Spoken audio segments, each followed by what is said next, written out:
మొన్న 12th evening audio function చేసాము. Audio release అయింది, కొత్త జంట ఆడియో. ఆడియోకి అంటే ఒక లవ్ సినిమాకి ఎలాంటి ఆడియో ఉంటే జనంలోకి వెళ్తుందో అలాంటి ఆడియో కొత్త జంటతో రావడం జరిగింది. దాంతో చాలా మంచి మ్యూజిక్ అని చెప్పి, అంటే పిక్చరేషన్ కూడా ఈ సినిమాలో కొత్తగా ఉండేసరికి అందరూ కూడా చాలా మంచి రిపోర్ట్ చెప్తున్నారు. అంటే ఆడియో బాగుందని. అంటే ఫస్ట్ సినిమా సక్సెస్ అనేది ఆడియోతోనే స్టార్ట్ అవుతుంది.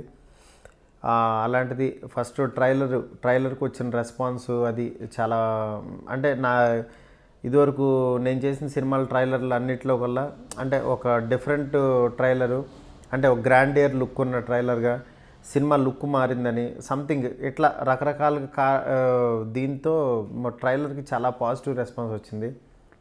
అదే కాకుండా ఈ సినిమా ఆడియోకి గీతార్ట్స్ బ్యానర్లో ఒక మంచి మ్యూజికల్ సినిమా వస్తే ఎలా బాగుంటుందో అలాంటి ఆడియో ఈ సినిమాలో రావటం జరిగింది.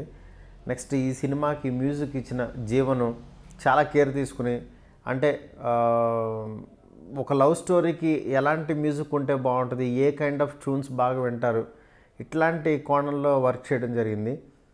ఫస్ట్ సాంగ్ వచ్చి చార్మినార్ గల్లీలో అనే సాంగ్. ఆ సాంగ్లో ఇద్దరు క్యారెక్టర్లు ఎస్టాబ్లిష్ చేస్తూ చేసిన సాంగ్ అది.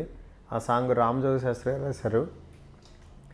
రామజోగి శాస్త్రి గారికి ఫస్ట్ సిచ్యువేషన్ చెప్పినప్పుడు ఇంకా ఆయన ఇలాంటి క్యారెక్టర్స్ ఎలా ఉంటే బాగుంటుంది అనేది ఆయన ఒక వర్షన్ రాసుకొచ్చారు. అదే వర్షన్ ఫైనలైజ్ చేశాను.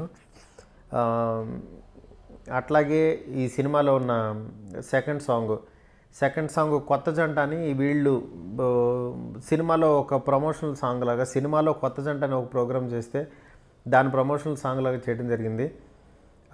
అలాగే థర్డ్ సాంగ్ అరెరే అని, one of my favourite song అది. ఎందుకంటే సినిమాలో ఒక లవ్ ఫీల్, ఒక ఇద్దరి మధ్యన ఉన్న కెమిస్ట్రీ వర్కౌట్ అయ్యే విధంగా, ఒక ఇద్దరు ఏ విధంగా దగ్గరకు అవుతారు అని చెప్పే సాంగ్. ఆ సాంగ్ ద బెస్ట్ ట్యూను. నాకు జీవన్ ఇప్పటివరకు ఇచ్చిన అన్ని సాంగ్స్లో కంటే ఆ సాంగ్ ఎన్నిసార్లు విన్నా సరే నేను వింటూనే ఉన్నాను. అది చాలా మంచి ట్యూన్ అది. ఆ సాంగ్ని యాక్చువల్గా సినిమా థీమ్ మ్యూజిక్ కింద కూడా వాడుకుంటున్నాను. అలాగే ఓసి ప్రేమ రాక్షసి సాంగ్. అసలు ఈ సాంగ్ గురించి అయితే ఒక హాఫ్ అన్ అవర్ మాట్లాడచ్చు. ఎందుకంటే చాలా తక్కువ ఖర్చుతో ఎక్కువ కష్టపడి తీసిన సాంగ్ ఈ సాంగ్. ఈ ఓసి ప్రేమ రాక్షసి సాంగ్ ఏంటంటే 5D కెమెరాతో తీసాము. బట్ ఇంతవరకు అలా ఆ కైండ్ ఆఫ్ ఎక్స్పెరిమెంట్ మన తెలుగులో ఎవరూ చేయలే. కాకపోతే ఏంటంటే నేను యానిమేషన్ బ్యాక్గ్రౌండ్ నుంచి వచ్చినాను కాబట్టి ప్రతిదీ స్టిల్ ఫ్రేమ్స్తో చేశాను అనమాట ఆ సాంగ్. దాంతో ఈ సినిమాకి ఒక కొత్త లుక్ తీసుకొచ్చింది ఆ సాంగ్. దానికి రిచర్డ్ ప్రసాద్ చాలా హెల్ప్ చేశాడనమాట. అంటే ఎంటైర్ సినిమా మొత్తం ఒక రైట్ హ్యాండ్ లాగా ఉండి నేను అనుకున్న విజన్ని తను బ్యూటిఫుల్గా చూపించాడు, అందులో డౌట్ లేదు. కాకపోతే ఈ సాంగ్కి ముఖ్య కారణం మ్యూజిక్, అలాగే సినిమాటోగ్రఫీ, అలాగే కాన్సెప్ట్. ఈ మూడు కలిస్తే ఆ ఓసి ప్రేమ రాక్షసి సాంగ్ అనమాట. ఒక అమ్మాయి ఎంత డెస్పరేట్గా ఒక లవ్ చేస్తుంది, ఆ లవ్లో జెలసీ ఎలా ఫీల్ అవుతూ ఉంటుంది అనేది ఇండైరెక్ట్గా చెప్పిన సాంగ్ అనమాట. ఆ సాంగ్ సెకండ్ హాఫ్లో వచ్చే ఫస్ట్ సాంగ్ సినిమాలో, ఆ సాంగ్ మాత్రం చాలా మంచి పేరు వస్తుంది. అలాగే ఆ సాంగ్ కోసం రెజినాని చాలా కష్టపెట్టాను. ఎందుకంటే ఒక్కసారి షూట్ స్టార్ట్ చేసిన తర్వాత ఫ్రేమ్స్ మధ్యలో ఆపలేం. వన్స్ స్టార్ట్ చేస్తే చిన్న బ్రేక్ కూడా ఉండదు. ఒక 2 hours పాటు కంటిన్యూగా అవి చేస్తూనే ఉండాలి. చాలా పేషెన్స్ ఉండాలి ఆ సాంగ్ చేయడానికి. అలాగా రెజినా చాలా కష్టపడి చేసింది. డెఫినెట్గా ఆ అమ్మాయికి ఈ సినిమాతో మంచి పేరు వస్తుంది. అలాగే ఫోర్త్ సాంగ్ వచ్చి అటు అమలాపురం సాంగ్. ఈ అటు అమలాపురం సాంగ్ ఫిఫ్త్ సాంగ్ అది రీమిక్స్ చేసి చేయడం జరిగింది. పాత ఓల్డ్ చిరంజీవి గారు సినిమాలో సాంగ్. ఆ పాట ఎందుకు పెట్టుకున్నాను అంటే ఏదో వాంటెడ్గా కావాలని పెట్టినట్టుగా ఉండదు. ఖచ్చితంగా సినిమా లోపలికి మిక్స్ అయిపోయి వచ్చిన పాట. ఆ పాటలో మధురిమ యాక్ట్ చేసింది. అంటే మధురిమ సెకండ్ హాఫ్లో చిన్న గెస్ట్ రోల్లో చేసింది అనమాట. ఆ సాంగ్ డెఫినెట్గా యూత్ని, మాస్ని చాలా ఆకట్టుకుంటుంది. థియేటర్స్లో మాత్రం అది ఈస్ట్ వెస్ట్ అటు వైజాగ్ అటు సైడ్ కానీ ఎటైనా కానీ, అంటే మనం ఒకప్పుడు విన్న పాట ఒకసారి మళ్ళీ ఫ్రెష్గా వచ్చేసరికి చాలా ఎనర్జీ ఇచ్చింది. ఆడియో ఈరోజు సూపర్ హిట్ అవ్వడానికి కారణం వన్ ఆఫ్ ద రీజన్ ఆ సాంగ్ కూడా ఈ సినిమాలో ఉండటం. అలాగే సిక్స్త్ సాంగ్ సినిమా మొత్తం తీసుకొచ్చి దాంట్లో పెట్టాము. ఆ సాంగ్లో దాన్ని సిరివెన్నెల సీతారామ శాస్త్రి గారు రాశారు. గుండెల్లో ఈ భారం ఏముంటుందని చాలా అద్భుతంగా రాసిన, చాలా కష్టపడి రాసిన పాట ఆయన. ఎందుకంటే లిరికల్ వాల్యూ అనేది అంటే మనకున్న పెద్ద కవి ఆయన. అలాంటి ఆయన చేత ఈ పాట రాయించుకోవడం నాకు చాలా ఆనందంగా ఉంది. చాలా మంచి సాంగ్. డెఫినెట్గా ఈ సినిమాలో వచ్చే ఈ సాంగ్స్ అన్నీ కూడా ఏదో డ్యాన్స్లు వేసి వెళ్ళిపోవటం లేకపోతే ఇంకో రకంగానో ఆడియన్స్ని ఒక బ్రేక్ ఇచ్చినట్టు కాకుండా ఒక ఎమోషన్ క్యారీ చేసే విధంగా మొత్తం అన్ని సాంగ్స్ ప్లే అవుతాయి. డెఫినెట్గా ఈ సినిమా మ్యూజికల్గా మాత్రం నెక్స్ట్ లెవెల్లో ఉంటుంది. ఈ సినిమాకి నిజంగా ఆర్ఆర్ చాలా ప్రాణం, చాలా బాగా ఇచ్చాడు జీవన్. ఈ సినిమా మ్యూజిక్ని అంటే నేను ఇంత పెద్ద హిట్ అవుద్దని మ్యూజిక్ అని ఎక్స్పెక్ట్ చేయలేదు. నాకే వాళ్ళు ఫోన్ చేసి సార్ అక్కడ చూసాం ఇక్కడ చూసాం చాలా బాగున్నాయి సార్ సాంగ్స్ అంటున్నారు.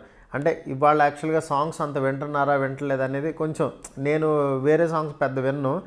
ఆ సాంగ్స్ వింటారా వినరా అనేది నాకు కొంచెం క్లారిటీ లేదు. కానీ ఆడియన్స్ విని ఈ సాంగ్ ఇది కొత్త జంటలో ఆ సాంగ్ ఇది అంటుంటే నాకే ఆశ్చర్యంగా ఉంది.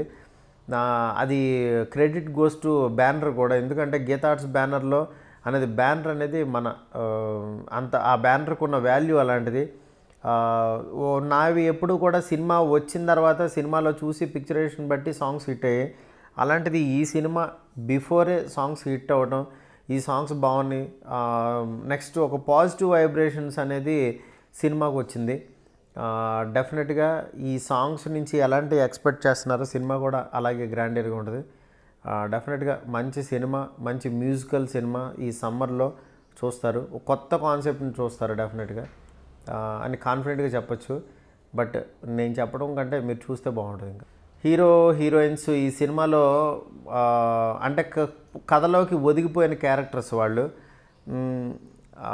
ఎందుకంటే శిరీష్ లాంటి వ్యక్తి అంటే ఆ ఫ్యామిలీ నుంచి వచ్చే వ్యక్తి నాకు అయి ఉండాలి ఇవి ఉండాలి ఫైట్లు ఉండాలి లేకపోతే నేను అన్నీ ఒక షోరీల్లాగా ఉండాలి నేను అన్నీ చూపించాలి ఇట్లా అలాంటిది ఏమీ లేకుండా కథని నమ్మి కథకి ఎంత అవసరమో అంతవరకు తను యాక్ట్ చేయడం, తనకి ఇచ్చిన దానికంటే ఎక్కువ న్యాయం చేయడం అలా చేశాడు. ఎందుకనంటే అరవింద్ గారు కానీ బన్నీ కానీ వీళ్ళు ఎవరు కూడా ఫోర్స్ చేయలేదు. తమ్ముడిని ఇలా లేపు అలా చెయ్యి ఈ చూపించు అసలు అలాంటి ఫోర్స్ ఏం చేయలేదు నన్ను. ఎందుకనంటే వాళ్ళు నిజంగా కథని నమ్మి సినిమా తీసే మనుషులు. అలాంటి వాళ్ళతో నిజంగా వర్క్ చేయడం నా అదృష్టం.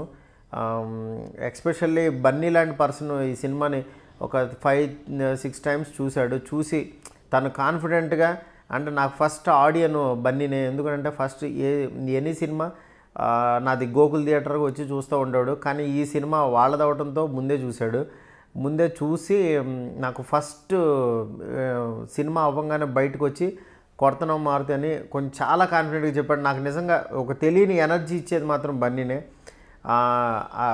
మ్యూజిక్కి సినిమాటోగ్రఫీకి తను చాలా మంచి మార్కులు వేశాడు. అలాగే అందరినీ కూడా ఇట్స్ ఎ టీం వర్క్ చాలా బాగా చేశారని చెప్పి అందరినీ మెచ్చుకున్నాడు.